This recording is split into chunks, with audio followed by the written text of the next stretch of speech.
Eto, mainit na balita. Eto mga idol, TNT import na si Bolbol. Sinubukan daw na inaturalize ng Gilas nang dumating sa bansa. Pero mismong si Bol daw ang umayaw sa offer ng Gilas. Bakit kaya? Tara pag-usapan natin sa video ngayong araw.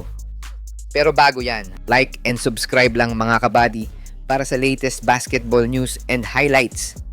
Sa mga gusto pala manood ng laban ng Gilas sa FIBA World Cup qualifiers nang walang delay at free for life, magbibigay po kami ng free live streaming link.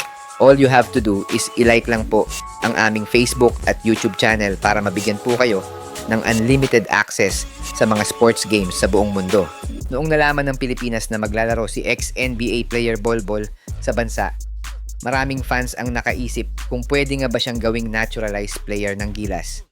Pero bago pa nga daw maisip ng mga fans yan, ay sinubukan na daw ni dating coach ng Gilas na si Coach Chot na tanungin si Bolbol kung willing nga ba siyang maglaro sa Pilipinas as naturalized player.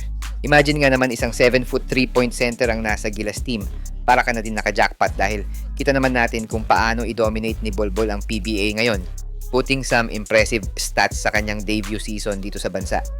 Pero puputulin na natin ang imahinasyon na yan dahil ayon mismo kay Coach Chot, malabo at 0% na mapapalaro ng Gilas si Bolbol sa national team. I already asked him, iniisip nyo pa lang yan, ginagawa ko na. Yan si I already asked him and he said no. He said no because he is committed to the Sudan national team.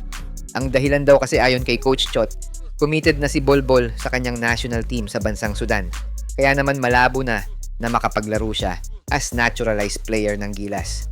Pero alam nyo ba na hindi pa naglaro o nakapaglaro si Bolbol sa kahit anong FIBA sanctioned games?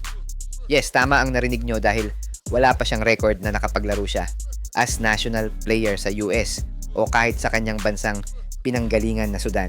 At yan ay galing mismo sa FIBA. Eligible pa naman sana si Bol para sa Gilas since isa sa mga eligibility requirements ng FIBA na hindi na pwedeng maging naturalize ang isang foreign player pag nakapaglaro na ito sa kanilang seniors team.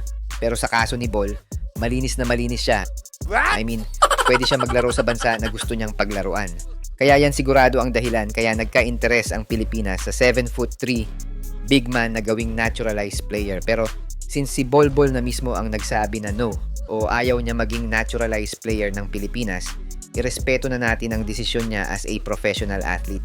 Pero hanggat wala pa tayong nakikitang Bolbol sa Sudan national team, baka bukas pa naman ang pinto niya para ligawan ng SBP na maglaro sa Gilas. Tingin mo idol, pwede no? Siya nga pala mga idol, sa mga naghahanap ng legit na Gilas jerseys at iba pang paraphernalia ng Gilas, pwede mong i-click yung product link sa gilid ng aking mga video at makikita mo na sa kanan ang lahat ng legit stores na nagbebenta ng mga high quality merch ng Gilas. Maraming salamat mga idol.